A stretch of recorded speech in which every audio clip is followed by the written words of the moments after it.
Hi everyone, Renee here, and today's video is going to be all about hair. Actually, this time of year around the fall and winter is an excellent time to actually be talking about hair and treating our hair a little extra special. I will explain more. I'm sharing with you some of the best tips I've ever gotten from different experts or people who've just treated my hair and my scalp and just healed them.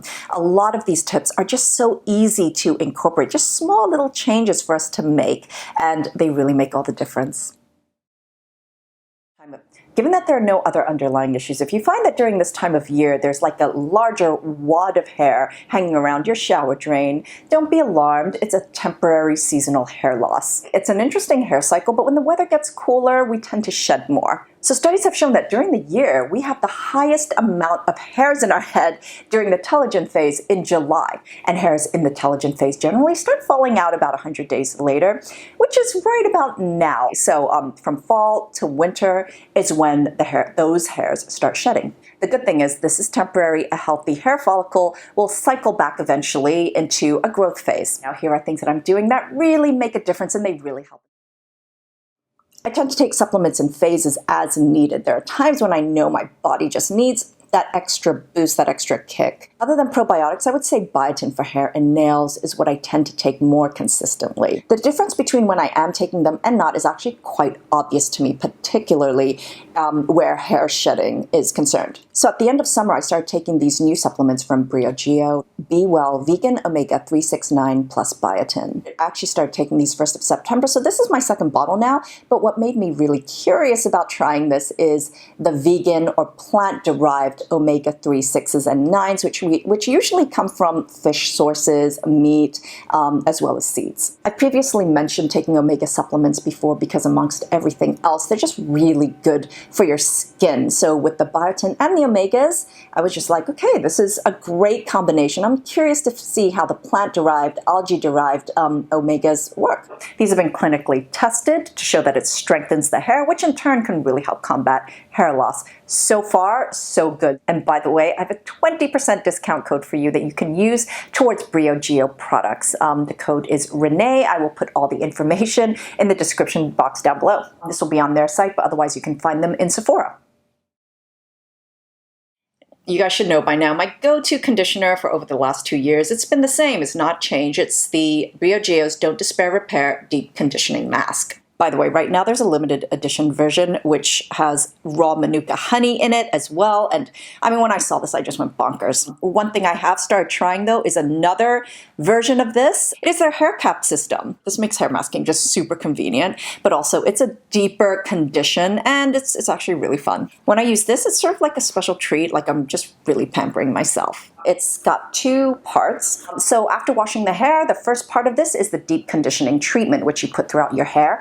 I actually feel like this is the perfect amount for me and for my hair. I think if you have shorter hair, if you have finer hair, this might be a lot. You can use it twice, but for me, it's perfect. I basically douse my hair in this. So the second part of this is just so wonderfully extra. It's a shower cap. This is lined with pure argan oil, sort of like the original Moroccan hair oil. You put the shower cap on and then you massage the oils into your scalp. Actually, pure oils are so great for your scalp. They're fantastic to use as a scalp mask. You can leave this on for, I would say, at least 15 minutes, but for me, I can leave this mask on for hours and I just sort of milk all that goodness. And yeah, it always leaves my hair feeling just so nice texturally afterwards. Something that was a revelation to me was when I was told that just as we moisturize our skin every day, we should be moisturizing our hair every day. The hair brushing is one way to do that. But if you're someone with very, very dry hair, or you're not really producing a lot of oil on your scalp and you have a dry scalp, then my favorite way of doing that is with a hair oil. It's something that I just apply on the ends of my hair. My absolute favorite at the moment is this one from Ranavat. It is their Mighty Majesty Fortifying Hair Serum. This basically is just a beautiful blend of sunflower seed oil, amla oil, and jasmine. In fact, I find the scent of this so intoxicating. It's one of the reasons why I love it even more. But yeah, I just apply a little bit, just like a couple of drops, and then just squeeze it through my ends. A good hair oil should just absorb into your hair and disappear, not leaving it heavy or greasy or oily, which is why I think if it is that way, most likely you've actually used too much. If you're not into oils for your hair, another great treatment would be whatever your favorite hydrating serum is. I mean, I've used Hada Labo in my hair. I've used just any hydrating treatment that I use for my face on my hair as well, just a little bit, and it just sinks right in. Your hair just drinks it up, all those hydrating ingredients and whatnot.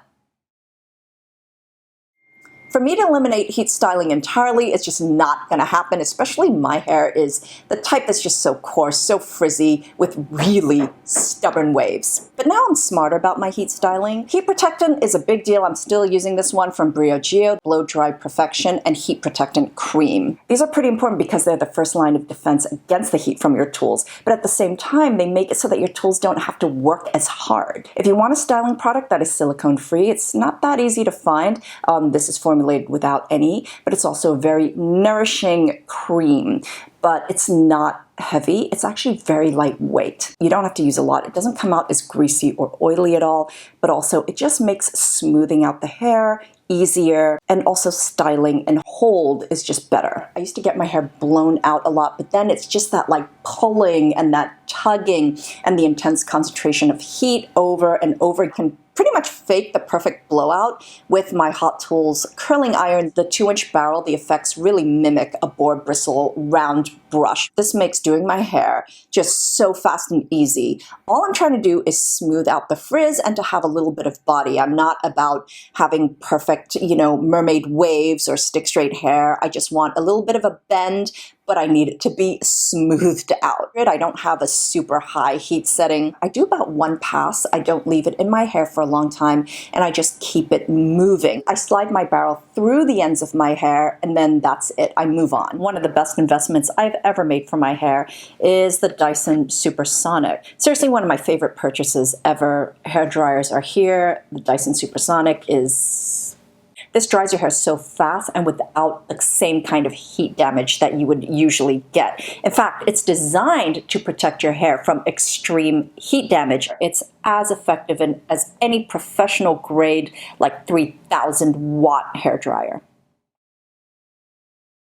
I think there's absolutely the right way to brush your hair so it doesn't end up actually doing the opposite and damaging your hair, but there's also the right hairbrush as well. For me and my kind of hair, nothing beats a good boar bristle brush. I mean, the gold standard of which is this icon, the Mason Pearson. I have the extra, and I mean, just the way it feels when you're brushing your hair is just so nice. This stimulates the blood circulation in your scalp, which will bring more nutrients and oxygen to the hair follicles, and that makes for stronger hair.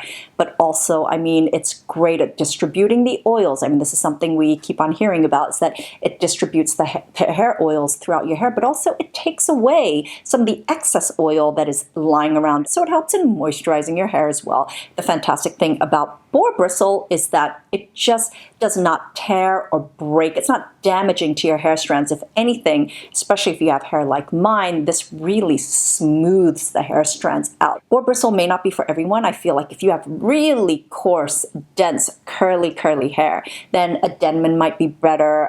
But yeah, again, do not brush aggressively. If you might have tangles, start at the bottom first rather than just pull through them or break through the tangles. But also, I prefer boar bristle on dry hair unless I'm blow drying my hair. But your hair really should be around 70% already dry. I'm definitely someone who likes my hair tied back. I like my hair out of my face because otherwise I feel like it's just kind of interfering with all the stuff I have to do. I finally made the connection that that was actually causing so much tenderness in my scalp and a lot of extra hair loss because it just put so much stress on my hair follicles to be tied back like that for extended periods of time. I mean, I'm not talking about when I go to the gym for like an hour and I tie my hair. For me, if I tie my hair back for a long time, or if I've got a braid, then I just make sure it's a looser style. And the hair ties I use, I've noticed, make a big difference to how much it stresses out my hair, or, you know, causes breakage or whatever. So I've been using, you know, these silk scrunchies. Carrie Bradshaw said that women in New York don't wear scrunchies. Well, there is at least one who does. So I think Berger was onto something there. These ones are silk. They're from Slip. I mean, you don't have to be that fancy. Satin works too. And I like these because they are, you know, thin and small. So they're not like, you know, these huge scrunchies. Although, you know, I wear these too. When I use these and I remove them from my hair, first of all, I never really have any extra hairs just stuck and lodged in there.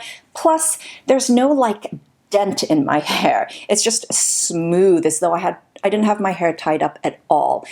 It just puts very little stress on your hair. So there will be less breakage. You might also want to consider switching your pillowcase to a silk one. I mean, I did that a while back it's more because I sleep on my face and I was sick of waking up with these creases, which, by the way, now take a very long time before they go away. But I definitely noticed that there was a lot less pulling and tugging on my hair throughout the night.